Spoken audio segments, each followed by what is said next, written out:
Bienvenidos a The Debate. Bueno, en este espacio nos dedicamos al diálogo riguroso, a diseccionar un poco la complejidad de los textos y explorar, las múltiples perspectivas que el material nos exige para entender sus capas más profundas. Exacto. Y hoy vamos a hablar de monos, de sueldos corporativos y de, uno de los textos antiguos más provocadores que existen. Sí, hay un experimento famosísimo en economía conductual liderado por Franz de Waal. Ah, el de los capuchinos, ¿verdad? Ese mismo. Pones a dos monos capuchinos en jaulas contiguas. Si a ambos les das un trozo de pepino por hacer una tarea, pues están felices. Claro, tienen su recompensa y tan tranquilos. Exacto, pero si a uno de repente le das una uva, que es mucho más dulce, el primer mono se enfurece. O sea, agarra su pepino y te lo tira a la cara. Es una reacción totalmente visceral y muy humana, la verdad. Es nuestra programación evolutiva. Es lo que llamamos justicia distributiva. En términos humanos y modernos, si tú y tu compañero de oficina hacéis exactamente el mismo trabajo, pues esperáis estar en la misma banda salarial.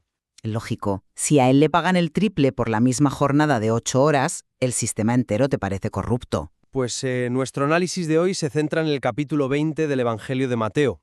Un texto que coge esa uva, ese pepino y esa banda salarial y los lanza por los aires. Totalmente por los aires. El tema central que abordaremos es la aparente tensión entre dos fuerzas inmensas. Por un lado, esta justicia distributiva humana frente a, la soberanía incalculable de la generosidad. Y es un texto que genera una incomodidad brutal, precisamente porque ataca nuestro sentido innato de la equidad. Nos obliga a plantearnos una pregunta central. Exacto, una pregunta que resuena igual en el siglo I que en un departamento de recursos humanos hoy en día.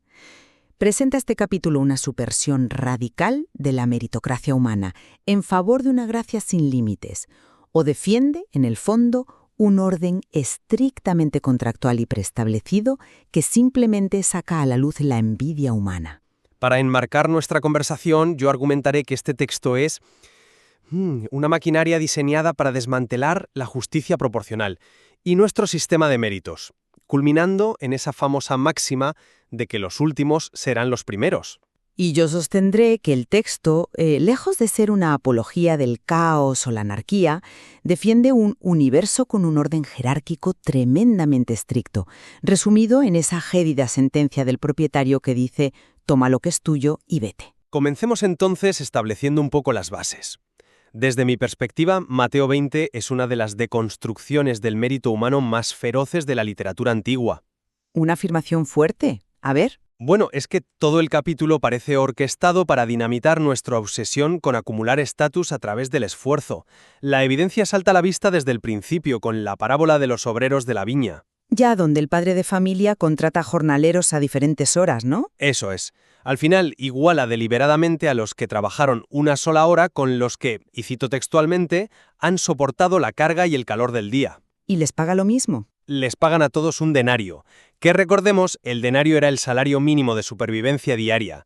Y el texto no se queda en la economía agraria, más adelante da un salto a la política y al poder. Donde Jesús invierte la pirámide de autoridad. Exactamente, diciendo que el que quiera hacerse grande entre vosotros será vuestro servidor. O sea, las reglas de este reino ignoran por completo tu currículum, tus horas extra, tu estatus, y lo sustituye por una bondad inmerecida. Es el fin de la meritocracia. Vale. A ver, abordo este tema desde un ángulo completamente distinto. Esa lectura es muy atractiva para nuestra sensibilidad moderna, claro. Adoramos derribar jerarquías. Bueno, es lo que el texto muestra literalmente. Pero creo que ignora los límites explícitos que el propio texto traza con bisturí. El texto no anula la justicia en absoluto. O sea, lo que condena es la envidia basada en comparaciones que no tienen fundamento legal. Sin fundamento legal. Fíjate en los detalles de la parábola. El señor de la viña es meticulosamente legal. No es un filántropo caótico. Paga exactamente el jornal que había acordado a primera hora de la mañana. Sí, pero... Espera. Su respuesta al obrero indignado es intachable. Le dice, amigo, no te hago agravio. No conveniste conmigo en un denario. Ya. No existe una injusticia objetiva, porque el contrato se ha cumplido al milímetro. Y Esta defensa de un orden estricto se vuelve a confirmar en el episodio de los hijos de Zebedeo, cuando la madre pide los puestos de honor. Cuando pide que se sienten a la derecha y a la izquierda. Exacto. Jesús se niega, afirmando que esos lugares no es suyo darlos, sino aquellos para quienes está preparado por su Padre. Esto no refleja una generosidad arbitraria que destruye estructuras. Refleja un universo altamente ordenado, donde los contratos se honran y las jerarquías, pues ya están definidas de antemano. Entiendo por qué piensas así, pero permíteme ofrecerte una perspectiva distinta sobre esa supuesta meticulosidad legal que mencionas. Venga, a ver. La viña, el contrato inicial es en realidad el cebo de una trampa narrativa. Piensa en la logística de lo que ocurre al caer la noche. El momento del pago. Sí, el dueño no se limita a pagar a sus trabajadores y ya está. Le da una instrucción muy específica a su mayordomo. Le dice, llama a los obreros y págale su jornal, comenzando desde los postreros hasta los primeros. Cierto, invierte el orden. Y esto lo cambia todo. O sea, si el dueño simplemente quisiera ser compasivo con los que trabajaron una hora y evitar un conflicto laboral, pues habría pagado primero a los de la mañana. Claro, cobran y se van. Esos trabajadores toman su denario, se van a cenar tranquilos y, en privado, el dueño enriquece a los rezagados. Pero decide no hacerlo así. Lo hace en público. Obliga a los que estuvieron 12 horas sudando al sol a observar en primera fila cómo los últimos reciben un día entero de salario. Está diseñado para provocarlos. El propósito de esa escena no es defender un contrato, es destrozar la ilusión de los primeros obreros de que su esfuerzo les otorga superioridad. El Señor les está demostrando que su economía opera por pura bondad soberana al preguntarles, «Oye, ¿tienes tu envidia porque yo soy bueno?» La métrica del trabajo humano queda reducida a cenizas, fíjate. Vale, pero el problema con esa lectura es que asume que la provocación anula la regla. ¿A qué te refieres? Que el pago se haga en público y empiece por los últimos, ciertamente genera fricción psicológica. Pero de hecho, subraya el principio fundamental del texto, que es la soberanía del propietario sobre su propiedad. El texto defiende el derecho de propiedad como ancla de la realidad. Bueno, defiende su derecho a ser generoso. Sí, pero con lo suyo. El dueño formula una pregunta retórica demoledora. Dice, ¿no me es lícito hacer lo que quiero con lo mío? O sea, el problema no está en el sistema, ni en la estructura del contrato. ¿Entonces dónde está? El problema radica en la mente de los primeros obreros. Al ver la generosidad hacia el grupo de la 11ª hora, su cerebro de mono capuchino, por usar tu analogía de antes, proyecta una falsa expectativa. ¿La expectativa de que iban a cobrar más? Exacto. Se imaginan que la regla iba a cambiar a su favor. Pero el dueño cumplió su palabra sin fallar una sola letra del acuerdo. La lección no es que la economía deba ser un caos donde el trabajo no importa. Ya. Es una condena a esa debilidad humana de medir nuestra propia felicidad metiendo la nariz en el bolsillo del vecino. El escándalo es que la bondad mostrada a un tercero se interprete como un agravio personal. Pero fíjate que es precisamente esa debilidad humana, esa necesidad de exigir equidad basada en comparaciones, lo que el texto identifica como el virus del sistema tradicional. Un virus que tú dices que intenta exterminar. Un virus que extermina de raíz. Porque de la economía del trabajo en la viña damos un salto causal tremendo hacia la economía del poder. Y no es un salto aleatorio. ¿Continúa? El texto nos dice que lo que pasa con el dinero pasa de forma aún más tóxica con el poder. Quiero trazar una analogía aquí. Los 10 discípulos restantes son exactamente el equivalente psicológico de los obreros de la primera hora de la viña. A ver, explica, ¿cómo llegas a esa conexión? Mira la escena. Van camino a Jerusalén. La madre de Santiago y Juan, los hijos de Zebedeo, se acerca a Jesús intentando hacer lobby. Usa sus contactos, sí. Exacto. Usa sus conexiones para pedir los mejores puestos, uno a la derecha y otro a la izquierda en su reina. Y cuando los otros 10 discípulos se enteran, pues se indignan profundamente contra los 2 hermanos. Como los obreros. ¿Y por qué se enfadan? Porque caen en la misma trampa. Sienten que, basándose en su estatus, su lealtad y su tiempo de servicio, ellos también merecen esa posición. Están exigiendo su parte del pastel. Están exigiendo una meritocracia de poder. Y Jesús rompe esa dinámica por completo. Les dice que los gobernantes del mundo se enseñorean y ejercen autoridad, pero entre vosotros no será así. Introduce el servicio. E introduce la subversión definitiva. El Hijo del Hombre, o sea, la cima de la jerarquía, Va a Jerusalén no a ocupar un trono ejecutivo, sino a ser azotado, crucificado y a dar su vida en rescate por muchos. Redefine el poder como servicio absoluto. Es el colapso del mérito posicional. No hay escalafón corporativo en este reino. Es un argumento muy sugerente. Y valido el punto de que el método de liderazgo experimenta una inversión radical hacia el servicio. El autosacrificio pasa a ser el modus operandi, sí. Claro, cambia las reglas. Sin embargo, ¿has considerado lo que Jesús les responde justo antes de dar esa lección magistral sobre el servicio? ¿Te refieres a la respuesta sobre los tronos? Ante la jerarquía del universo. No les responde, oye chicos, esos puestos no existen porque en mi reino todos somos una cooperativa horizontal sin líderes. Bueno, no usa esas palabras, obvio. Todo lo contrario. Él afirma categóricamente que esos puestos de máximo poder existen y, lo que es clave para mi argumento, ya están preparados por su padre. Espera, déjame detenerte ahí, o quizás admitir mi propia confusión, porque esto me resulta un poco contraintuitivo. Dime. Cuando Jesús les dice no es mío darlo, no está simplemente mostrando humildad. O sea, me estás diciendo que esa respuesta no es una evasiva compasiva, sino la confirmación de una burocracia divina inquebrantable. Exactamente. Pero ¿cómo funciona eso exactamente, en un texto que supuestamente rompe las reglas? Funciona porque la burocracia divina es la única garantía de justicia. Fíjate, es una característica del sistema, no un fallo. Piénsalo desde la perspectiva del diseño institucional. A ver, porque el padre ya tiene preparados esos asientos, precisamente para evitar el lobby político que la madre de Zebedeo está intentando hacer. Ah, entiendo por dónde vas. Claro, si las posiciones de honor estuvieran sujetas a negociación, a mérito acumulado o al favoritismo, estaríamos ante un sistema humano corruptible.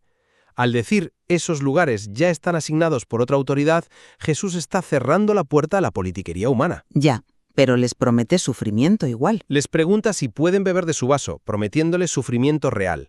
Pero fíjate que ni siquiera ese sufrimiento martirial altera el orden cerrado del cosmos. El mérito extremo del sufrimiento no compra el asiento a la derecha. O sea, la estructura no cambia. La celiaquía se mantiene inalterable por encima de las acciones humanas. El marco de autoridad es rígido. Lo único que cambia es que, dentro de ese marco, a ti se te exige ser siervo. Entiendo la mecánica de tu argumento sobre, la prevención del lobby, pero creo que te estás aferrando demasiado a los planos del edificio y no estás viendo lo que ocurre en la calle. ¿En la calle? Sí. Para probar si esta estructura rígida realmente domina el texto, tenemos que ver cómo se aplica a los que están en el fondo de la pirámide. Y el texto nos lleva causalmente allí. Salimos de la discusión sobre los tronos y terminamos en el polvo del camino, saliendo de Jericó. Ah, vale, el episodio de los dos ciegos. Exactamente. Esta escena es la piedra de toque de todo lo que venimos discutiendo.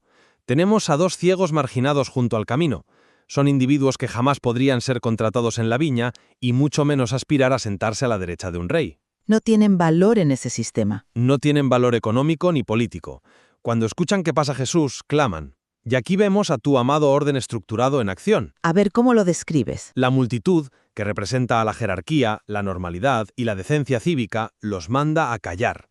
La estructura les está diciendo, oye, no tenéis un contrato previo, no tenéis estatus, no sois parte de la agenda de hoy. Guardad silencio. Pero ellos siguen gritando. Gritan más fuerte.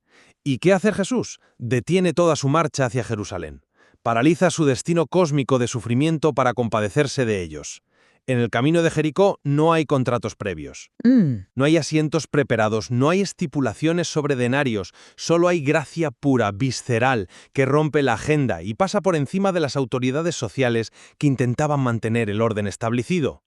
Lamento disentir tan frontalmente aquí, pero la lectura de que Jericó es pura anarquía compasiva se cae al leer el diálogo literal. ¿El diálogo literal? Sí. Los ciegos no apelan al caos ni a la lástima desestructurada. Fíjate en lo que gritan. No dicen, oye tú, el que hace milagros. Gritan, Señor, Hijo de David. Usan un título, sí. Están usando un título mesiánico, real y dinástico altamente específico. Lejos de ignorar la estructura de poder, están invocando la autoridad legal suprema. Reconocen la línea jerárquica que la multitud, en su clasismo ignorante, pues no logra ver. Pero la reacción de Jesús no es burocrática. Vamos a ver, toca sus ojos por pura compasión. El texto usa explícitamente esa palabra. La emoción de Jesús es la compasión, sin duda. Pero el mecanismo por el que opera sigue una formalidad fascinante. ¿Formalidad? Observa el proceso. Jesús se detiene, los llama y no los cura unilateralmente asumiendo lo que necesitan. Les hace una pregunta que hace eco de la formalidad del dueño de la viña. Les dice, ¿qué queréis que os haga? Los hace verbalizarlo. Los trata como agentes racionales en un acuerdo. Les exige especificar los términos de su petición, igual que se acuerda el precio del jornal por la mañana. Ellos formulan su demanda formal. Señor, que sean abiertos nuestros ojos. Y él cumple. Y la autoridad a la que apelaron mediante el título correcto, pues les concede exactamente lo estipulado. La multitud se equivocaba en su prejuicio social, sí, pero el milagro no es una ruptura del orden. Interesante forma de verlo. Ocurre dentro de un marco estricto de reconocimiento de autoridad legítima, petición específica y concesión directa. El orden divino opera de manera perfecta, simplemente funciona a un nivel de justicia mucho más alto del que los espectadores podían procesar. Vale. Entonces, si damos un paso atrás e intentamos sintetizar la causalidad de todo lo que hemos explorado, parece que hemos estado diseccionando dos mecanismos gigantescos operando en este mismo capítulo. Sí, dos fuerzas en constante tensión. Por mi lado, he defendido la presencia de un texto profundamente subversivo.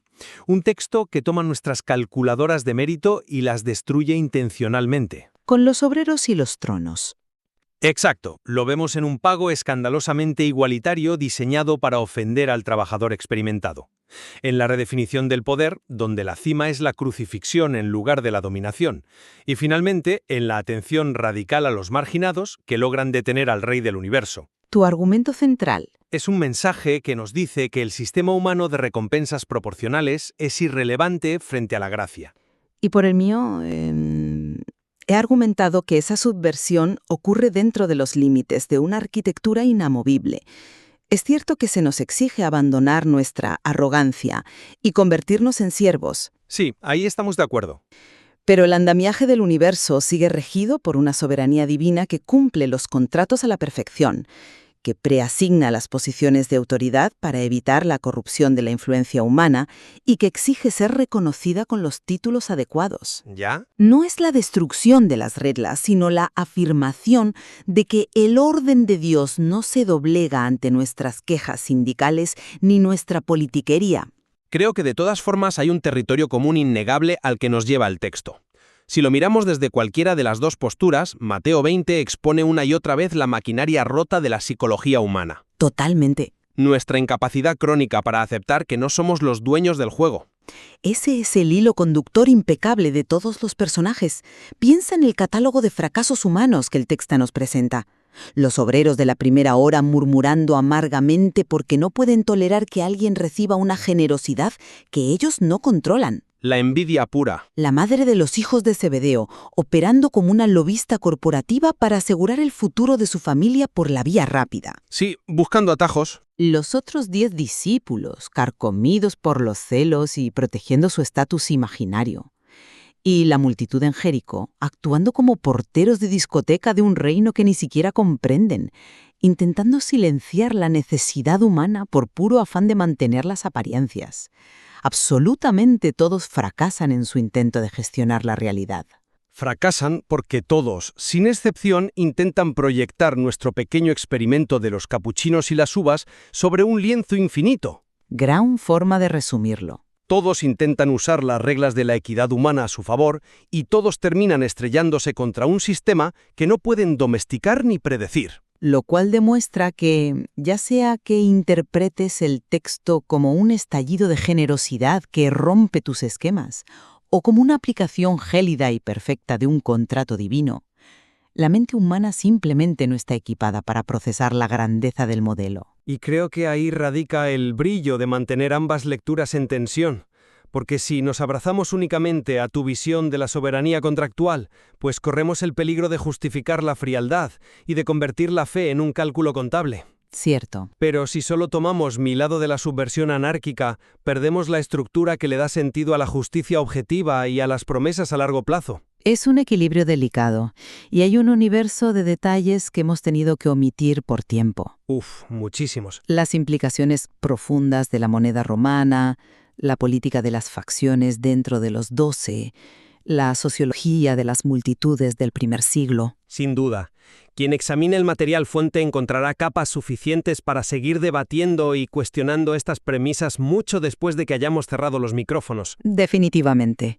Queda mucho por escarbar ahí. Al principio de esta conversación hablábamos de esa necesidad biológica y cultural de la justicia distributiva, de cómo esperamos que por cada gramo de esfuerzo haya una recompensa proporcional exacta. La uva y el pepino. Mateo 20 parece ser el antídoto contra esa ilusión de control. Al final, la tarea que le queda al oyente no es decidir qué argumento ha ganado hoy, sino enfrentarse al texto por sí mismo y responder a una disyuntiva fascinante. A ver. ¿Encuentras en este capítulo el consuelo sólido y seguro de una justicia inquebrantable que honra cada contrato al milímetro, o te enfrentas al desafío aterrador de una generosidad desestabilizadora que hace que todo tu esfuerzo carezca de valor como moneda de cambio? Qué gran pregunta para terminar. ¿Esa balanza aparentemente asimétrica del reino es un fallo en el diseño o es quizás la arquitectura más perfecta que jamás hayamos concebido? Si te ha inspirado, dale like y síguenos para ver nuevos contenidos.